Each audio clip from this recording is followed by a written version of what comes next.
Aku harus bersikap bagaimana ke kamu. Bab 513. Tuan Su, ini di kantor kamu, tempat untuk bekerja. Sepertinya tidak terlalu baik. Elisa tetap duduk di tempat dan tidak berencana untuk menuruti kata Tuan Su. Kamu tidak mau datang. Elisa tidak bergerak. Tiba-tiba Tuan Su berdiri, kaki yang panjang, melangkah maju ke samping Elisa. Lalu dengan cepat langsung menariknya ke dalam pelukannya. Tuan Su lebih tinggi dibandingkan Elisa. Alhasil, dia harus menunduk menatapnya. Tatapan mata Elisa terlihat sangat bingung. Ia tidak menyukainya. Ia tidak ingin memulai bahkan bertatap mata dengannya. Tuan Su menggunakan tangannya untuk menaikkan kepala Elisa. Arogan dan kasarnya dia berkata, Elisa, aku harus bersikap bagaimana padamu? Awal bertemu dengan wanita ini, dia merasa Elisa seperti sebuah vas bunga yang hanya tahu memanfaatkan kecantikannya untuk memikat orang lain. Tetapi dia juga merasa orang yang tahu cara memanfaatkan kelebihannya sebenarnya adalah orang yang cerdas. Elisa adalah orang yang seperti ini. Dia tahu jelas kelebihannya apa dan kemudian memanfaatkannya.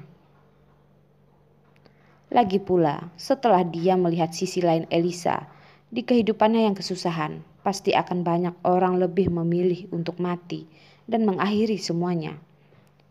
Tetapi tidak dengan Elisa. Dia menjalani kehidupan dengan baik setelah keluar dari rumah sakit jiwa. Lalu ia memulai kehidupan dari awal lagi setelah operasi plastik. Setelah ia memulai kehidupan baru, Tuan Su berpikir Elisa akan membalas dendam. Tetapi dia malah tidak melakukannya. Dia hanya menetap dan menjalani hidup dengan semestinya. Membuat Tuan Su seakan melihat sisi lainnya yang baru, Elisa yang berbeda. Bahkan dia tidak tahu sejak kapan ia mulai memperhatikan Elisa. Setiap gerak-gerik Elisa sangat mempengaruhinya. Di matanya, hanya dia orang satu-satunya. Tetapi di mata Elisa sama sekali tidak ada keberadaannya. Bahkan ia tidak sekalipun memperhatikannya. Tidak hanya beberapa sisi ini yang semakin membuatnya tertarik. Elisa masih banyak memiliki sisi lain yang selama ini tidak pernah ia lihat. Banyak hal yang tidak terpikirkan olehnya, tidak dimengerti olehnya. Tetapi wanita itu dapat dengan cepat mengerti. Maka dari itu, hal yang ia tadinya tidak mengerti dan tidak terpikirkan, setelah diingatkan oleh Elisa, dia langsung mengerti. Ia tidak tahu bagaimana mendeskripsikan wanita ini. Tidak tahu juga apakah kehadiran wanita ini adalah keberuntungan baginya, atau bahkan malapetaka baginya. Tuan Su, jangan memasang muka yang penuh dengan kasih sayang seperti itu kepadaku. Kamu harusnya tahu, di duniaku hanya uang yang nyata. Selamanya juga tidak akan menjalani hubungan percintaan, kata Elisa. Melewati begitu banyak pengalaman, Elisa sudah melihat dengan sangat jelas. Jangan lagi berharap seorang pria akan mencintai kita. Jangan lagi berharap dari seorang pria akan mendapatkan cinta yang kita inginkan. Nikmatilah hidup sendiri, cintai diri sendiri, hidup sendiri dengan baik. Biarkan saja orang yang merendahkan diri kita berbicara sebagaimana rupa. Kalau aku bilang aku ingin menjalani hubungan lebih, bagaimana? Tuan Su menyipitkan matanya lalu melihat Elisa dan melihat ekspresi Elisa. Dia sangat nervous. Jari tangannya bergemetar. Bahkan lebih nervous daripada mendengar rencananya untuk memfitnah Carson yang gagal. Karena ia khawatir ia akan mendengar jawaban yang tidak ingin ia dengar. Tuan Su, tolong lepasin aku." Elisa tersenyum dan mengerutkan keningnya, lalu berkata dengan bercanda, "Aku masih dengan polosnya berpikir kalau kamu hanya mau bermain denganku, bukan jatuh cinta padaku. Lagi pula, cinta itu seperti narkoba, yang begitu kamu pakai, tidak akan bisa lepas lagi." Jadi, seumur hidupnya dia tidak akan mencintai pria manapun lagi, tidak akan dengan bodohnya mengorbankan perasaannya lagi. Karena tidak layak, tidak ada siapapun yang pantas mati-matian dikejar olehnya. "Brengsek, ingin rasanya aku membunuhmu." Tuan Su langsung menarik pinggang Elisa yang membuat Elisa menempel dengan erat di dadanya. Tenaga yang digunakan sangatlah besar.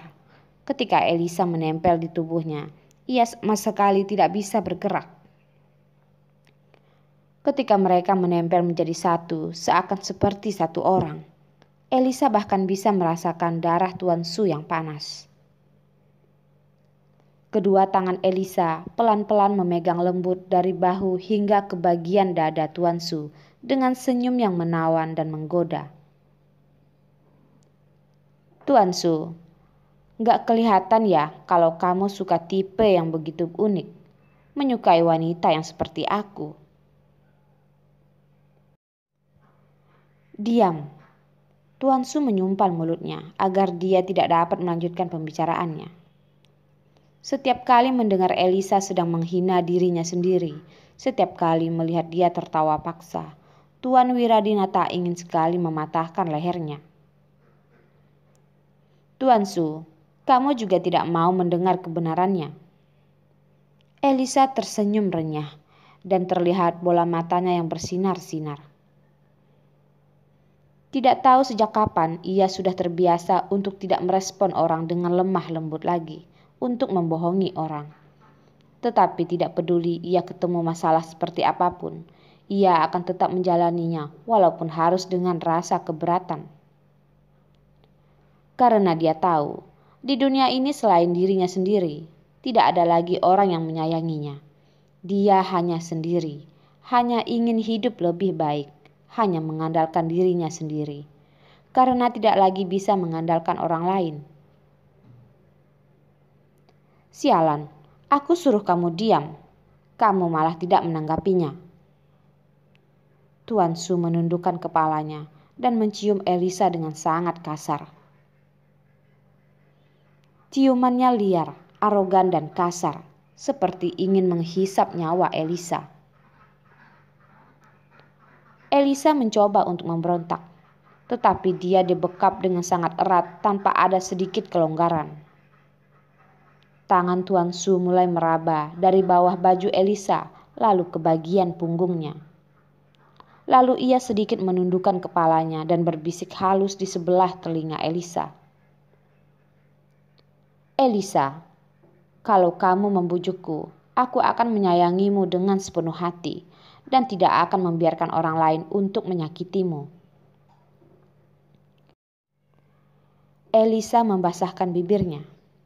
Mata yang berkaca-kaca semakin terlihat jelas. Tetapi dia tetap berusaha tertawa dengan senyuman menawan, sambil menggeramkan kedua tangannya. "Elisa, menurutlah, aku akan menyayangimu." Tuan Su mencium wajahnya terus-menerus.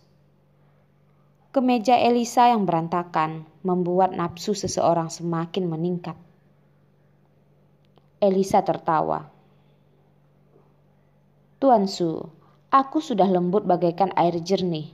Apakah kamu masih tidak puas? Jadi aku harus selembut apa agar kamu lebih puas?" Suaranya yang lembut itu membuat Tuan Su langsung mengangkat roknya, lalu melakukan hubungan cinta dengan paksa seperti dulu. Setiap kali dia menggunakan seluruh tenaganya, setiap kali dia selalu ingin berhubungan dengannya, setiap kali dia ingin memakannya. Bahkan kalau tidak ada bekas memar di tubuhnya ataupun dia tidak menangis memohon, Tuan Su tidak akan pernah puas.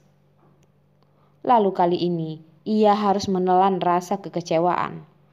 Walaupun sekujur tubuh Elisa sudah memar-memar, tetapi dia tetap bersikeras menahan rasa sakit dan tidak bersedia untuk memujinya.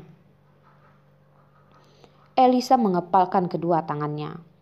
Kuku tajamnya membuat telapak tangan menjadi terluka. Bahkan ia menggigit bibirnya hingga berdarah dan matanya masih terlihat jelas berkaca-kaca. Tetapi dia tetap tidak bersedia untuk memuji pria ini. Apakah dia tidak sakit? Apakah dia sama sekali tidak bisa merasakan rasa sakit?